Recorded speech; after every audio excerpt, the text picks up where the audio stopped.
Bonsoir chers compatriotes et bienvenue dans Inside News RDC.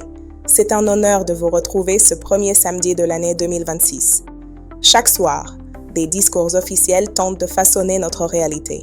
Mais sur le terrain, dans nos provinces, dans nos familles, les faits sont têtus. Notre mission, ce soir encore, est de vous armer de ces faits, bruts et sans concession. Au cœur de notre édition ce soir, nous irons sur le front de la guerre d'agression. Kinshasa apporte ce qu'elle qualifie de preuve irréfutable de l'implication rwandaise avec la présentation de militaires capturés en profondeur sur notre sol. Nous reviendrons ensuite sur le bilan tragique des bombardements qui ont endeuillé Masisi, où des civils, encore des civils, ont payé le prix du sang. Enfin, nous ouvrirons un dossier qui glace le cœur. Un rapport accablant de la Commission nationale des droits de l'homme sur les crimes commis contre nos enfants. Une génération sacrifiée sur l'autel de la guerre. Ce sont des sujets graves, des réalités complexes qui façonnent notre présent et engagent notre avenir. Ensemble, décryptons l'actualité. Sans plus attendre, ouvrons notre page sécurité. Alors que les processus de paix de Washington à Doha se poursuivent dans les salons diplomatiques, la situation sécuritaire dans l'est de notre pays ne cesse de se dégrader. Chaque jour apporte son lot de violence, de déplacements et de souffrances pour des millions de nos compatriotes. La réalité sur le terrain, brutale et implacable, contredit amèrement les espoirs nés des accords signés. Le bras de fer entre Kinshasa et Kigali a franchi un nouveau cap ce samedi. Le 3 janvier, les forces armées de la République démocratique du Congo ont présenté à la presse ici à Kinshasa 7 militaires rwandais et 8 civils de la sous-région capturés lors d'opérations militaires. Pour le lieutenant-colonel Mac Azukey, porte-parole de l'armée, cette capture est bien plus qu'un fait de guerre. Il la qualifie de preuve à suffisance de la présence de l'armée rwandaise sur notre sol et d'une violation délibérée de l'accord de Washington signé il y a à peine un mois. L'argument majeur avancé par les FARDC repose sur la géographie. Ces suspects, précise l'officier, ont été appréhendés loin des frontières, notamment à Uvira dans le sud Kivu. Cette localisation vient contredire frontalement la thèse défensive de Kigali qui justifie ces incursions par des mesures défensives. Une rhétorique qualifiée de pire mensonge par l'état-major congolais. Et cette présentation publique a un double objectif. Sur la scène internationale, elle vise à solidifier la position de la RDC et à dénoncer l'inaction de la communauté internationale. Sur le plan régional, elle met en lumière ce que Kinshasa appelle une tentative de Kigali de régionaliser le conflit. L'arrestation de civils burundais, tanzaniens et ougandais, ainsi que les liens supposés avec des groupes armés comme RED Tabala, sont présentés comme une stratégie de manipulation visant à brouiller les lignes et à complexifier la crise. Face à ces preuves matérielles, 2 questions se posent avec acuité. Combien de temps la communauté internationale peut-elle encore maintenir une position ambiguë? Et surtout, l'accord de Washington, signé en grande pompe il y a à peine un mois, n'est-il déjà qu'un simple morceau de papier sans valeur? Cette agression, que Kinshasa matérialise avec ses visages, n'est pas un concept diplomatique. Elle se traduit en feu et en sang sur notre territoire. À Masisi, ce sont des familles congolaises qui en ont payé le prix ultime. La journée du vendredi 2 janvier 2026 restera gravée dans la mémoire des habitants de Masisi Centre comme une journée de terreur. Des bombardements menés par un drone de l'armée congolaise ont frappé une zone résidentielle, le quartier Mongaliema, semant la mort et la désolation. Les bilans, encore provisoires, sont lourds et témoignent de la violence de l'attaque. Le député national Ayobangira Safari, élu de la circonscription, fait état de 8 morts et 49 blessés. De son côté, l'organisation Médecins sans frontières, MSF, confirme avoir pris en charge dans l'hôpital général de référence 42 blessés, dont de nombreux enfants et femmes souffrant d'éclats d'obus et de traumatismes. MSF déplore également le décès de 2 personnes peu après leur arrivée.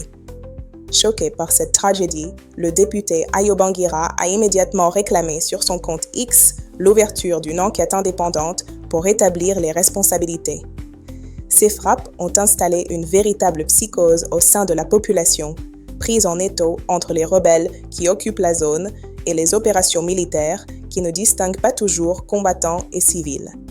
Cet événement tragique ne soulève pas seulement des questions, il expose une fracture méante. Comment une armée, dont la mission première est de protéger, peut-elle devenir la source d'une telle terreur pour ses propres citoyens? La protection des civils n'est plus une simple priorité, c'est devenu le principal échec de la conduite de cette guerre. Ces morts violentes ne sont malheureusement que la partie visible d'une souffrance bien plus profonde, celle d'une génération entière dont l'avenir est anéanti, une souffrance documentée, noir sur blanc, par nos propres institutions. Le 31 décembre 2025, alors que le pays s'apprêtait à tourner la page de l'année, la Commission nationale des droits de l'homme, CNDH, a publié un rapport accablant sur les atrocités commises dans l'Est. Ce document, fruit d'une enquête menée de janvier à juin 2025, est un réquisitoire implacable contre les responsables de la guerre. Les conclusions sont effroyables. La CNDH a documenté plus de milliers de cas de viol d'enfants, au Nord Kivu, au Sud Kivu et en Ituri. Elle a recueilli des témoignages sur des centaines de cas de meurtre et de mutilation d'enfants. Le rapport cite un fait précis et barbare, le bombardement, le 26 janvier 2025, du service de néonatologie de l'hôpital La Charité à Goma qui a causé la mort de 11 nouveau-nés. Les responsables sont clairement désignés, l'armée rwandaise et la rébellion du M23 AFC. Le rapport liste une litanie d'autres violations systématiques, le recrutement forcé d'enfants soldats, les enlèvements, le blocus de l'aide humanitaire qui a entraîné une famine généralisée et la destruction méthodique du système éducatif et judiciaire dans les zones occupées. Ces faits, documentés par une institution nationale, ne constituent-ils pas des crimes de guerre et des crimes contre l'humanité? Quelle justice peut-on encore espérer pour ces milliers d'enfants dont la vie a été irrémédiablement détruite? Ces crimes alimentent une crise humanitaire sans précédent, jetant sur les routes des centaines de milliers de personnes qui deviennent les oubliés de la guerre. Loin des lignes de front, les conséquences de la guerre se font sentir avec une violence sourde. À Kalemi, dans la province du Tanganyika, plus de 2000 déplacés ayant fui le Kivu survivent dans des conditions extrêmement difficiles sur le site de Katanika. La présidente du site lance un cri d'alarme. Il n'y a aucune structure médicale ni pharmacie sur le site. Le témoignage d'une mère de 7 enfants est poignant. La malaria est très répandue. Nous n'avons pas de moustiquaires ni d'endroit pour dormir. Si quelqu'un de bonne volonté peut nous venir en aide. Dans le même temps, à Masisi, c'est l'avenir qui est paralysé. Le responsable de la sous-division éducationnelle Masisi 1 décrit un système scolaire à l'arrêt. Des écoles ont dû être délocalisées, d'autres ont totalement cessé leurs activités. Les enfants, traumatisés, sont contraints de fuir au moindre coup de feu. Ce sont des vies brisées, des avenirs volés, loin des projecteurs. Au-delà des communiqués militaires et des pourparlers diplomatiques, une question demeure. Qui se soucie concrètement du sort de ces centaines de milliers de Congolais qui ont tout perdu? Laissera-t-on une génération entière se sacrifier sur l'autel de ce conflit? Ces défis immenses qui pèsent sur la nation ne se limitent pas à l'Est. Ils touchent aussi le cœur de l'État, sa parole, sa gouvernance et sa capacité à répondre aux besoins fondamentaux de ses citoyens. Pendant que le front militaire monopolise l'attention, des batailles cruciales se jouent sur les fronts politiques et de la gouvernance. Ces luttes internes révèlent des failles profondes dans la gestion de l'État, de la communication au sommet jusqu'à l'administration des provinces. La parole officielle peut être une arme ou un poison. Un incident récent a forcé le sommet de l'État à intervenir, suite aux propos stigmatisants tenus le 27 décembre sur la chaîne nationale RTNC par le porte-parole des FARDC, le général Sylvain Ekenge. Le président Félix Tshisekedi a dû recadrer les choses lors du Conseil des ministres du 2 janvier. Les mots du chef de l'État, rapportés par le porte-parole du gouvernement, sont sans équivoque. La parole publique engage l'État dans ce qu'il a de plus essentiel, sa crédibilité, son autorité morale, sa capacité à rassembler la nation. Il a qualifié cette dérive de langage de contraire aux valeurs républicaines. Une mesure concrète a été décidée, la création d'un mécanisme formel de concertation préalable qui réunira les services de communication de la présidence, de la primature et des forces de sécurité avant toute communication sur des sujets sensibles. Mais au-delà de cette décision, des questions demeurent. Alors que nos soldats se battent au front, comment tolérer que la parole officielle, ici à Kinshasa, serve à fracturer la nation au lieu de la souder? Et ce recadrage présidentiel suffira-t-il à instaurer durablement la rigueur et la responsabilité attendues de chaque parole officielle? Si la parole est un enjeu au niveau national, la gestion des finances publiques l'est tout autant dans nos provinces. La gouvernance provinciale est secouée par des crises récurrentes. Dans le sud Ubangi, le gouverneur Michel Mobongalobo a été mis en accusation par son assemblée provinciale pour détournement présumé des deniers publics. Les montants cités par les députés sont précis et donnent le vertige. 285 millions de francs congolais, 500 millions de CDF et même 10 milliards de CDF provenant de taxes d'embarquement.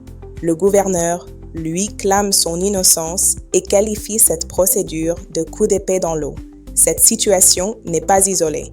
Dans la Chopo, le gouverneur Paulin Landongolia, qui venait d'être réhabilité par la Cour constitutionnelle après sa déchéance, a dû immédiatement, le vendredi 2 janvier, se défendre de toute implication dans la gestion des fonds de la route nationale 7. Ce tableau révèle des relations souvent dysfonctionnelles entre exécutif et assemblée provinciale, minées par des soupçons de mauvaise gestion, des conflits de pouvoir et une instabilité institutionnelle chronique qui paralyse le développement local. Le sentiment d'un pays à deux vitesses est particulièrement palpable lorsqu'on observe les secteurs de la justice et des infrastructures. D'un côté, des réformes ambitieuses sont annoncées à Kinshasa. De l'autre, la réalité du terrain est marquée par des défaillances criantes et des tensions persistantes. Le contraste est saisissant. Le 1er janvier, à Ilebo, dans le Kasaï, un drame illustre la profonde méfiance de la population envers l'appareil judiciaire et policier. Le commandant de police, Djouma, a été lynché à mort par une foule en colère, qui l'accusait d'avoir violenté une femme en détention. Cet acte de justice populaire expéditive, suivi d'accusations de pillage par la police lors de leur intervention, montre l'échec de l'État à garantir un accès équitable et crédible à la justice. Le lendemain, à Kinshasa, le ton est radicalement différent. Le ministre de la Justice, Guillaume Gefa, salue la promulgation de la nouvelle loi foncière, baptisée Loi Oneje-Nsele. Il y voit la fin de l'impunité dans un secteur gangrené par la corruption, notamment le phénomène des folios. Il lance un avertissement clair. La fonction, le rang ou l'influence ne constitueront ni excuse ni immunité. Entre la justice expéditive de la rue à Ilebo et les promesses de la loi à Kinshasa, comment l'État peut-il combler ce gouffre et garantir que la justice ne soit pas un privilège géographique? Le même décalage s'observe dans le domaine des infrastructures. Le gouvernement affiche des ambitions modernes, comme ce projet de partenariat avec la Chine pour déployer la technologie agricole Junkao dans les 145 territoires, une technique innovante pour lutter contre la faim. Pourtant, sur le terrain, la concrétisation des projets pose question. À Kananga, le député provincial Papi Noël Kankou a adressé une lettre au vitriol au ministre des Infrastructures. Il y dénonce la mauvaise qualité des travaux de l'entreprise Safrimex sur la route nationale numéro 1, décrivant des fissures apparues avant même l'inauguration. Pour l'élu, il s'agit d'un véritable gâchis financier. Cette opposition entre les plans stratégiques et les réalisations de piètre qualité constitue le défi central du gouvernement. Comment s'assurer que l'argent public se traduise par des ouvrages durables qui améliorent réellement la vie des Congolais? Passons maintenant au résumé des autres informations de ces dernières 24 heures. À Walikale, la situation reste tendue. Des combats ont repris ce samedi matin entre l'AFC M23 et les FARDC près de Buimba, provoquant un nouveau déplacement massif de la population qui tentait à peine de regagner ces villages. Au sud Kivu, une alerte sanitaire dans la zone de santé de Ruzizi. Une épidémie de choléra a déjà fait 4 morts sur 182 cas recensés. Les équipes médicales manquent cruellement d'intrants 6 mois après le départ de l'ONG MSF. À Kasongo, le Front social gronde au Maniema. Des enseignants réclament jusqu'à 3 mois de salaire impayé et des primes de gratuité. Ils appellent les autorités à intervenir d'urgence pour être remis dans leurs droits. Pour le gouvernement Souma II, le président Tshisekedi a rappelé son gouvernement à son obligation de résultats tangibles pour 2026. Il a enjoint la première ministre de créer un mécanisme de monitoring institutionnel pour assurer un suivi rigoureux des projets. Et dans l'opposition, le ton monte. Le porte-parole de l'AMUCA, Prince Epenge, a affirmé que si le président Tshisekedi refuse le dialogue pour résoudre la crise, l'opposition organisera ce dialogue sans lui. Nous arrivons au terme de cette édition. Retenons 4 points essentiels. La présentation à Kinshasa de militaires rwandais capturés, présentés comme une preuve irréfutable de l'agression. Le bilan civil tragique des frappes à Massissi, le rapport accablant de la CNDH qui documente des crimes de guerre contre les enfants de l'Est, et enfin, le rappel à l'ordre du chef de l'État sur la rigueur nécessaire de la parole publique. Ce soir, les faits nous rappellent une fois de plus la distance immense qui sépare les déclarations officielles de la souffrance vécue. La crédibilité de l'État ne se mesure pas au discours, mais aux vies protégées et améliorées. Retrouvez-nous pour la prochaine édition de Inside News RDC. Que Dieu bénisse la République démocratique du Congo. Je vous retrouve demain à la même heure. Prenez soin de vous et de vos proches. Bonne soirée.